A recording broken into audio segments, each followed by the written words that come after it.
Hello students, good morning all of you. మనం last క్లాస్లో tabulation కోసం చూసాము, పట్టికను తయారు చేయట.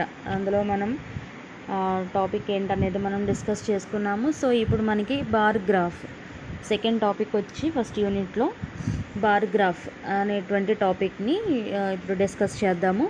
సో ఒకసారి చూడండి. ఒక ప్రత్యేక అంశం గురించి సేకరించిన సమాచారం అంతా ఎంపిక చేసిన స్కేల్తో నిలువు లేదా అడ్డు గీతలు లేదా చారల రూపంలో నిరూపణ వర్ణన చేసినప్పుడు వాటిపై ఆధారపడిన ప్రశ్నలు ఈ అధ్యాయంలో ఉంటాయి. పరిమితులలో ఒక దానిని క్షితిజాక్షం మీద, రెండవ దానిని లంబాక్షం మీద గుర్తిస్తారు. ఇచ్చిన సమాచారాన్ని అర్థం చేసుకుని వాటి ఆధారంగా సమాచార విశ్లేషణ చేసుకుని అభ్యర్థి ప్రశ్నలకు జవాబు ఇవ్వాలి. సో ఇది మనకి సంబంధించినటువంటి బార్ గ్రాఫ్కి సంబంధించినటువంటి basic point. So one of the parameters in plotted on the horizontal axis and the other on the vertical axis on the scale. So మనకి ఇచ్చినటువంటి టేబుల్ ఒకటి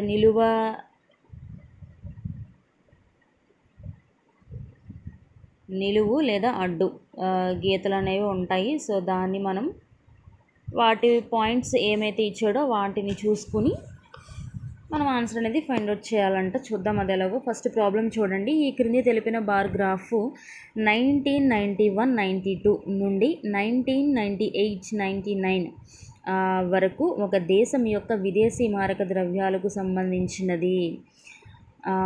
వాటి నుండి క్రింది ప్రశ్నలకు సమాధానాలు తెలపండి. సో బార్ గ్రాఫ్ అదేంటో చూద్దాం ఇప్పుడు.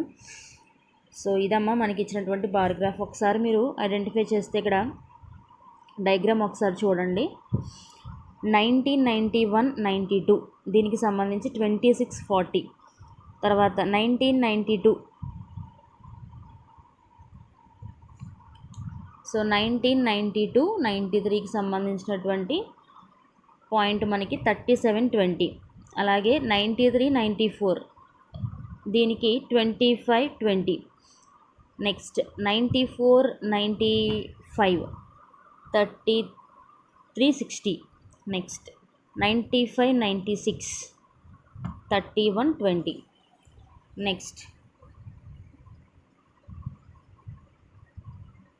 96-97 4320, 97-98 50-40.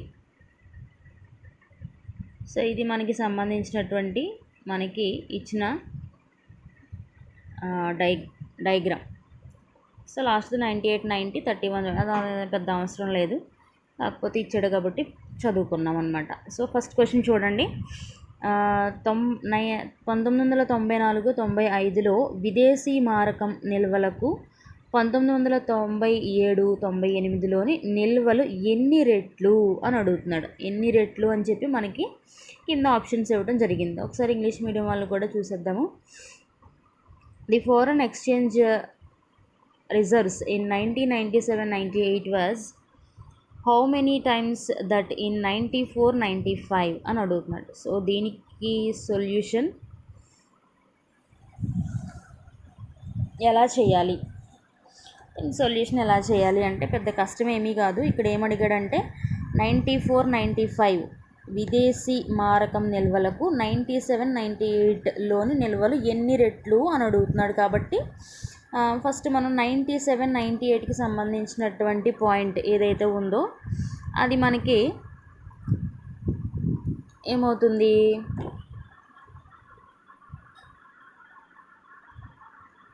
50-40 బై నెక్స్ట్ 94-95కి సంబంధించింది 360. ఓకే అమ్మా, ఇది మనం మల్టిప్లికేషన్ చేస్తే మనకి 5th టేబుల్లోను 2 టేబుల్లోను 3 టేబుల్లోను పోగా మనకి మల్టిప్లికేషన్ 1.5 అనేది మన ఆన్సర్ అమ్మ. 1.5 అనేది ఇప్పుడు మనకి ఎక్కడైతే ఉంది, ఇదిగోండి ఆప్షన్ డి అనేది 1.5. మనకు కావాల్సింది 1.5, కాబట్టి మనకు వచ్చిన ఆన్సర్ ఏంటమ్మా 1.5. సో రెండింటికి కంపేర్ అయింది కాబట్టి ఆప్షన్ అనేది మనకి డి అవుతుంది. Okay, next question. 93-94లోని విదేశీ మారకం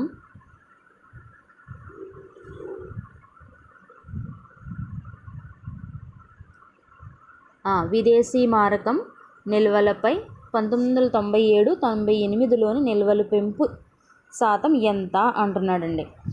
సో దీనికి సంబంధించి 1997-98లోని విదేశీ మారక ద్రవ్య రిజర్వులు ఏవైతే ఉందంటే మనకి 50-40.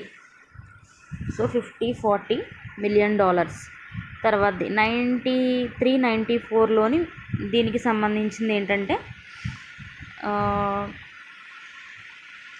దీంట్లో నుంచి తీసేయాలమ్మా, మైనస్ అంటే సబ్ట్రాక్షన్ చేయాలి కాబట్టి దీంట్లో నుంచి 25-20. సో ఇది సబ్ట్రాక్ట్ చేస్తే మనకి ఎంత వచ్చింది అంటే ఆన్సర్ ఇదే వస్తుంది కదా, 25-20 అనేది మన ఆన్సర్. ఇప్పుడు దీన్ని మనకి ఏం అడిగాడండి, పర్సంటేజ్ కదా అడిగాడు. పర్సంటేజ్ అడిగినప్పుడు ఇది మనకి పర్సంటేజ్ అనేది రాలేదు. దాంట్లోంచి 97-98కి సంబంధించినటువంటి రిజర్వ్స్ని 93-94కి సంబంధించినటువంటి రిజర్వ్స్లోంచి తీసేస్తే మనకి ఎంత వచ్చింది, 25-20 వచ్చింది. 25-20 గుర్తుపెట్టుకోండి, 25-20. సో ఇప్పుడు ఈ 25-20ని చూడండి,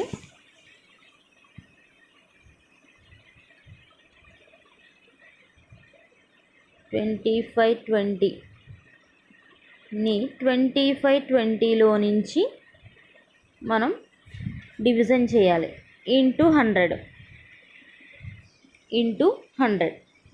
ఓకే, ఇప్పుడు ఇది ఎన్నిసార్లు పోతుంది, 1 టైం పోతుంది. ఇప్పుడు 1 × 100 అంటే మనకి పర్సంటేజ్ ఎంత వస్తుందమ్మా, 100% వస్తుంది. కాబట్టి మనకు కావాల్సింది ఇక్కడ మనకు ఆన్సర్ ఉందా లేదా అనేది ఒకసారి చూసుకోవాలి. నిల్వల శాతం ఉంది, ఇదిగోండి 100. ఆప్షన్ ఏ మనకు కావాల్సింది ఉంది 100. ఓకేనమ్మా, అర్థమైందా second question? Okay, then next third question చూద్దాం. ఏ సంవత్సరంలోని విదేశీ మారక నిల్వలు దానికి ముందు సంవత్సరం నిల్వలతో పోలిస్తే పెంపుదల శాతం గరిష్టంగా ఉన్నది. గరిష్టముగా ఉన్నది. థర్డ్ క్వశ్చన్ అమ్మ. For which year the percent increase of foreign exchange reserves over the previous year is the highest అని అడుగుతున్నాడు. ఏ సంవత్సరాన్ని మనకి పెద్దది ఉంది అని అడుగుతున్నాడు. అంటే ఇప్పుడు ఏం చేయాలంటే ఇక్కడ మనకి ఒక ఇయర్, దానికి ముందు ఇచ్చిన సంవత్సరం, ఈ 2 ఇయర్స్ని కంపేర్ చేస్తే మనకి పర్సంటేజ్ అనేది రావాలి. అప్పుడే మనం ఏ ఇయర్ని అయితే ఫైండ్ అవుట్ చేసామో ఆ ఇయర్కి సంబంధించినటువంటిది హైయెస్ట్ అని చెప్పగలం. అంటే దీనికన్నా ముందు ఉన్నది 91-92, ఈ 2 చూడాలి, అలాగే ఈ 2 చూడాలి, అలాగే ఈ 2 చూడాలి. లాస్ట్ది ఇంకా అవసరం లేదు కాబట్టి ఈ 2 చూడాలి. చూస్తే మనకి ఏదైతే హైయెస్ట్ ఇయర్ అనేది మనకి ఐడెంటిఫై అవుతుంది. సో ఇప్పుడు నేను చేసేది 92-93కి సంబంధించి చేస్తున్నాను. అంటే 93కి 92 అంటే ఎంత ఉందమ్మా రిజర్వ్, 37-20లో నుంచి 91-92ని తీసేయాలి. ఓకే, 91-92 అంటే 60-40 బై 60-40 అండి, ఇది 60-40 బై 91-92ని డివైడెడ్ బై చేయాలి, అంటే డివిజన్ చేయాలి. ఇప్పుడు ఇది వచ్చిన ఆన్సరు ఇంటూ 100 చేయాలండి. ఇది వచ్చిన ఆన్సర్ ఇంటూ 100 చేయాలి. అప్పుడు మనకి పర్సంటేజ్ ఏమొస్తుందో చూద్దాం. 40.91% అని.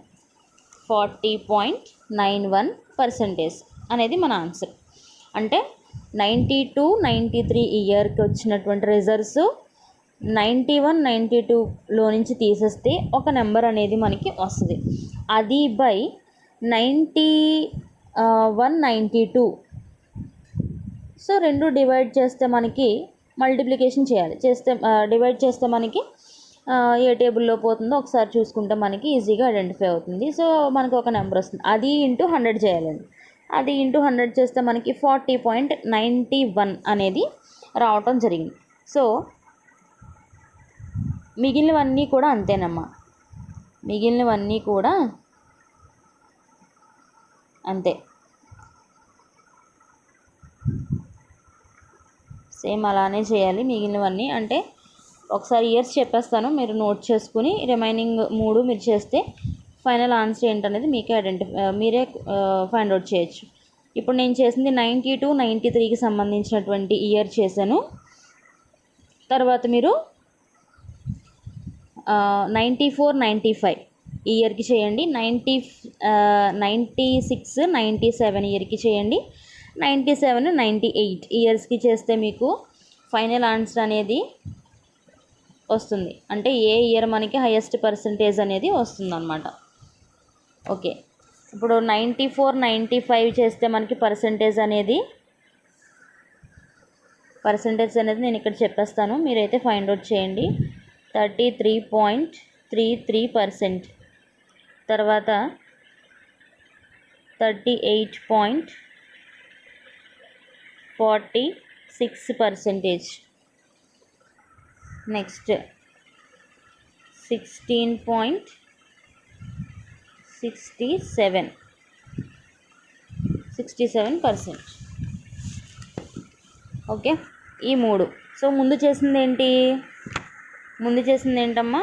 40.91%. సో ఇప్పుడు మనకి ఫస్ట్ చేసింది మనకి ఇది అంటే 92-93 అనేది మన ఆన్సర్ అమ్మ. ఎందుకంటే ఇవన్నీ కూడా దీనికన్నా చాలా తక్కువ ఉన్నాయి కాబట్టి మన ఆన్సర్ అనేది ఇది అవుతుంది.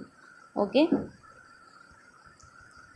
సో అలాగే మీరు 94-95, 96-97, 97-98 మీరు చేస్తే మీరు ఫైండ్ అవుట్ చేయొచ్చు. ఓకే, దెన్ ఫోర్త్ క్వశ్చన్ ఏంటమ్మా? సమీక్షించిన కాల పరిమితిలో సగటు విదేశీ మారకం నిల్వలలో సుమారుగా ఎంత శాతము 1996-1997లోని విదేశీ మారకం నిల్వలు ఉన్నది అని అడుగుతున్నాడు. The foreign exchange reserves in 1996-97 were approximately what percent of the average foreign exchange reserves over the period under review? So దీన్ని ఎలా చేయాలో చూద్దాం.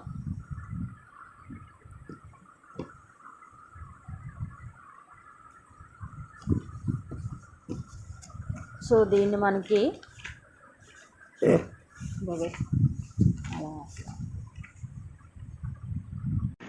అంటే మనకి ఇక్కడ డయాగ్రామ్లో ఎన్ని ఉన్నాయమ్మా? 1 2 3 4 5 6 7 8. ఓకే, 8 ఉన్నాయి కదా. ఈ 8 అంటే 1/8. ఓకే, 1/8.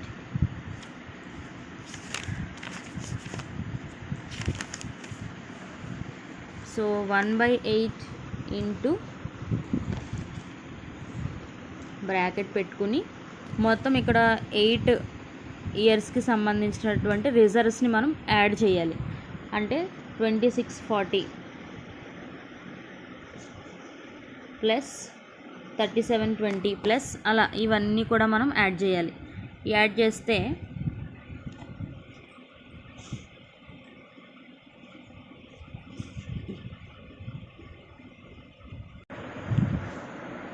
సో అవన్నీ యాడ్ చేసి బై 8 చేస్తే మనకి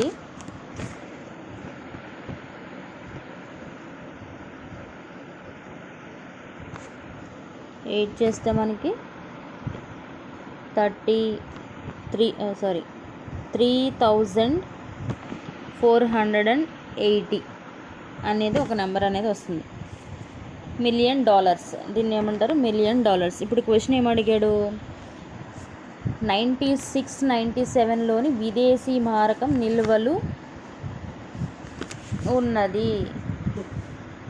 ఇప్పుడు 96-97కి సంబంధించినటువంటి రిజర్వ్స్ 96-97.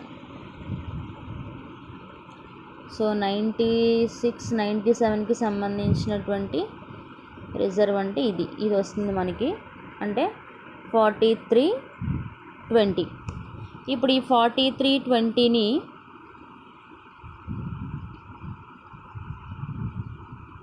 ఈ 4320 బై ముందు వచ్చింది కదమ్మా,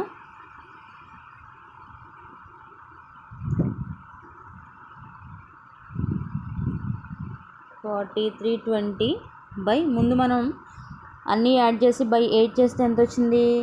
3480 వచ్చింది. 3480 ఇంటూ 100. మనల్ని ఏమడిగాడు? పర్సంటేజ్ కదా అడిగాడు. సో మనం పర్సంటేజ్లోనే రప్పించాలి కాబట్టి ఇలా చేస్తే మనకు ఆన్సర్ ఎంత వస్తుందంటే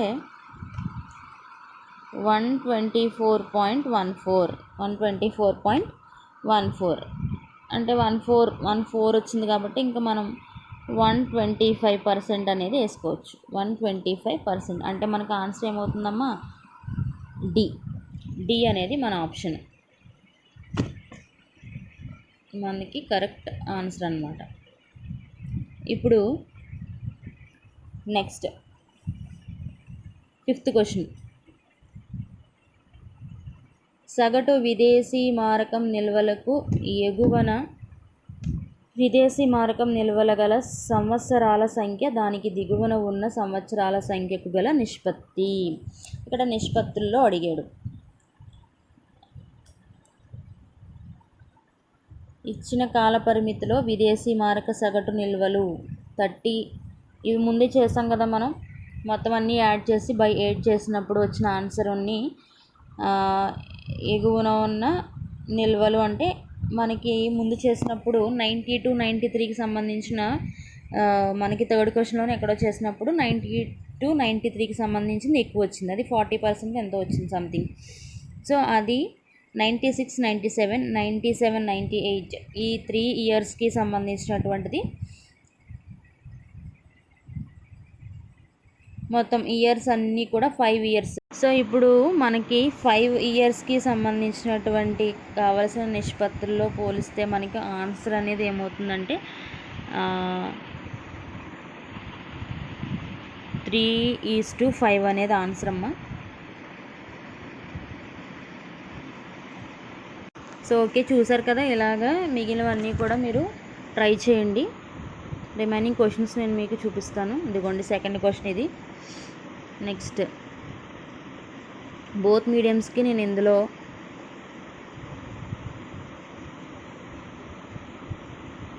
ఇస్తున్నాను కాబట్టి జాగ్రత్తగా మీరు అబ్జర్వ్ చేసి చేయండి మిగిలిన ప్రాబ్లమ్స్ అన్నీ కూడా.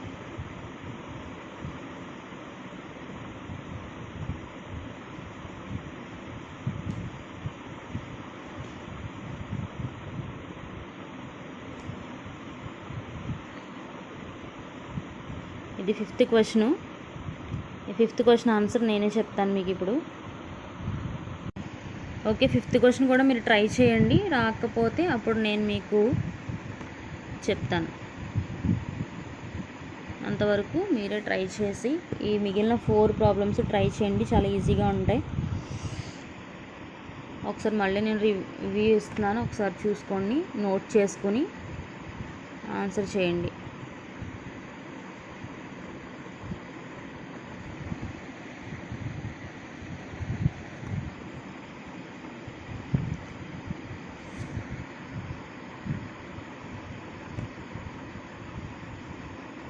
సో చూడండి 4th క్వశ్చన్. ఎరువుల ఉత్పత్తికి సంబంధించి కంపెనీ సమాచారం ఒక బార్ గ్రాఫ్ రూపంలో ఇవ్వబడింది.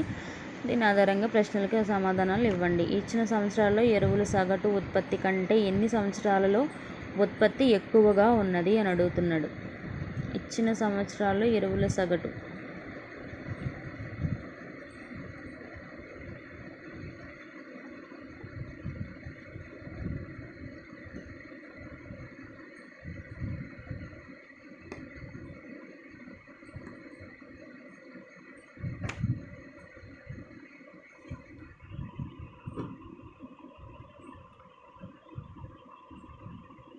ఓకే స్టూడెంట్స్, జాగ్రత్తగా అబ్జర్వ్ చేసి అన్నీ చేయండి. అన్నీ సేమ్ మోడల్స్, మనకి ఏది కావాలో అది బై ఇంకే దేన్నైతే మనకి తీసేయమన్నాడో అది డివైడ్ చేసి ఇంటూ 100 చేయాలి. పర్సంటేజ్ అడిగినప్పుడు ఖచ్చితంగా మనం ఇంటూ 100 అనేది చేస్తేనే పర్సంటేజ్ అనేది మనం మనకి ఫైండ్ అవుట్ చేయగలం. సో కేర్ఫుల్గా చేయండి. Thank you.